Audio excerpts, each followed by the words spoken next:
অনেকে বলতো খেলা হবে, খুঁজে পাওয়া যাচ্ছে না কাউয়া কাদেরকে। কথা বলুন ঠিক না বেঠি?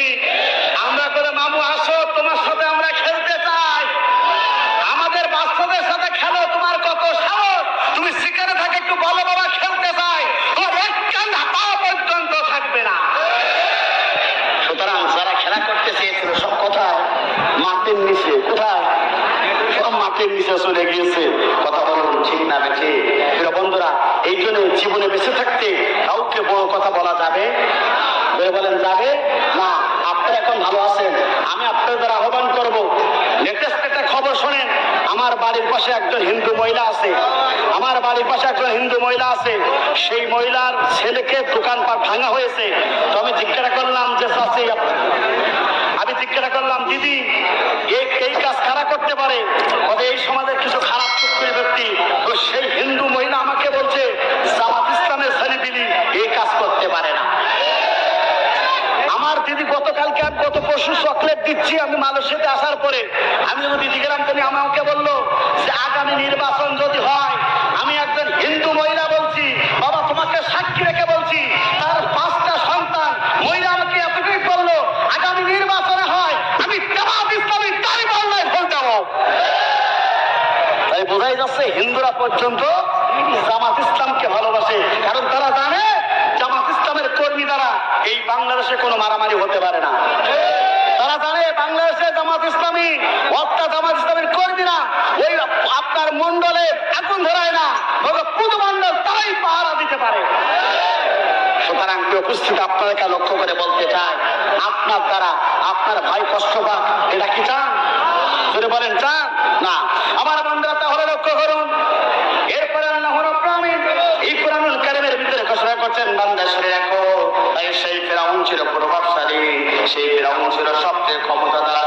আল্লাহ রাব্বুল আলামিন তাকে বিদায় গ্রহণ করেছেন ওই ক্ষমতাধর আর ক্ষমতা অপব্যবহার করার কারণে। সুতরাং আপনার দ্বারা যেন এই সমাজে কোনো ক্ষমতার অপব্যবহার যেন না হয়, এটাকে লক্ষ্য করতে হয়। কথা বলুন ঠিক না বেঠি? দ্বিতীয় নম্বর ফিরআউনের, সেই ফিরআউনের কাজ ছিল সে তার জাতির লোকদেরকে পথভ্রষ্ট করত, অর্থাৎ জাতির লোকদেরকে মূর্খ বানানোর জন্য চেষ্টা করেছিল। সে তার জাতির লোকদেরকে শিক্ষা ডিপার্টমেন্টকে ধ্বংস করার জন্য চেষ্টা করেছিল। আর আজকে আমরা বর্তমানে দেখলাম এই নব্য ফিরআউনের বাচ্চা বাংলাদেশের মেধাবী ছাত্রদেরকে ধ্বংস করার জন্য, মেধাকে ধ্বংস করার জন্য শিক্ষা ডিপার্টমেন্ট খাওয়া খেয়ে বানাইছে। কথা বলুন ঠিক না বেঠি? বাংলাদেশে সেই ফিরআউন করেছিল, জাতির লোকদেরকে পথভ্রষ্ট করতে চেয়েছিল, মূর্খ বানাতে চেয়েছিল। আর এই ফিরআউনের মন্ত্রী পরিষদ বাংলাদেশের শিক্ষা ডিপার্টমেন্টকে ধ্বংস করেছে। কথা বলুন ঠিক না বেঠি? সেই শিক্ষামন্ত্রী গতকালকে অর্থাৎ দীপমণি, আমার দীপমণি আপা গতকালকে যখন ওঠানো হলো অর্থাৎ সিএমএস আদালতে, তাকে দিন গালাগালি জুতোর বাড়ি এতটাই খেলো। আমার নিজের স্ত্রী করছে আল্লাহ, একজন মন্ত্রী এখান থেকে 15 দিন আগে যে পুলিশেরা তাকে সিলেক্ট করতো সেই পুলিশের লাঠি খেয়ে আজকে বিদায় গ্রহণ করতেছে। এই খেলা কার? বলেন এই খেলা কার? ইন্না বাশশা রাব্বিকা লাশাদীদ।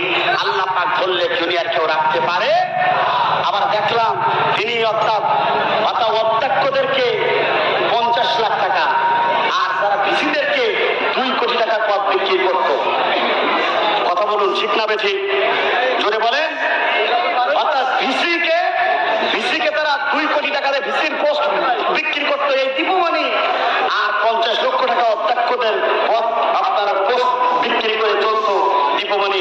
সুতরাং এর শাস্তি কম হবে না বেশি হবে? জোরে বলেন। তাহলে সেই ফিরআউন করেছিল জাতির লোকদেরকে পথভ্রষ্ট করাতে, আর এই ফিরআউন চাইছিল বাংলাদেশের সমস্ত মানুষদেরকে মূর্খে পরিণত করার জন্য। কথা বলুন ঠিক না বেঠি? এটা আমার কথা নয়, কোরআনুল কারীমের কথা। আমার বান্দা আল্লাহ রাব্বুল আলামিন সূরা তাহার 79 নম্বর আয়াতে বলেন, আল্লাহ রাব্বুল আলামিন সেই ফিরআউন করেছিল কি কাজ? আর আল্লাহ পাক বলেন এই ফিরআউন তার সম্প্রদায়ের লোকদেরকে পথভ্রষ্ট করেছিল এবং সব পথ দেখাই নাই। কথা বলুন ঠিক না বেঠি? সেই ফিরআউন তার অনুসারীদেরকে ভালো পথে চালাই নাই, পথভ্রষ্ট কাজে তারা অংশগ্রহণ করার জন্য কাজ করেছিল। আর এই ফিরআউন যে কাজ করেছিল, এই ফিরআউন তার সম্প্রদায়ের লোকদেরকে পথভ্রষ্ট করেছিল, সৎ পথ দেখাই নাই।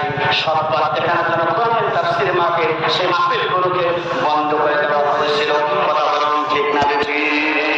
এই জন্য প্রিয় বন্ধুরা, এই জন্য আমরা বলতে চাই, এই ফিরআউনের অনুসারী যারা এই দেশে আছে তাদের বিচার হোক, চাই কিনা?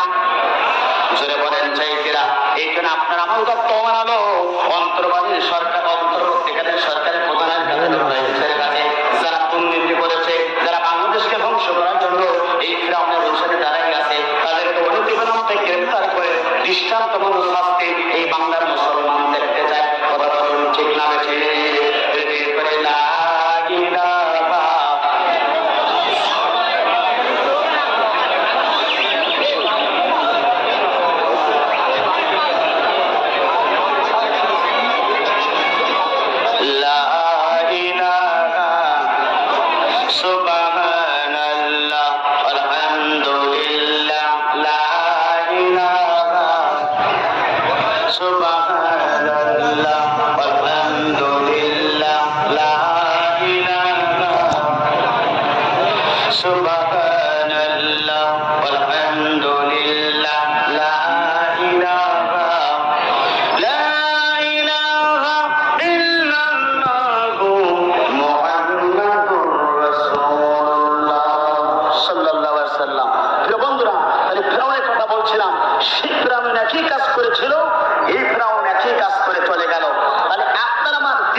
যখন আল্লাহর বিজয় আসবে, এরকম আপনি দেখবেন মানুষেরা দলে দলে পঙ্গু পাড়ের মতন করে ইসলামের ভিতরে দাখিল হবে, চিৎকার করে বলেন আল্লাহু আকবার।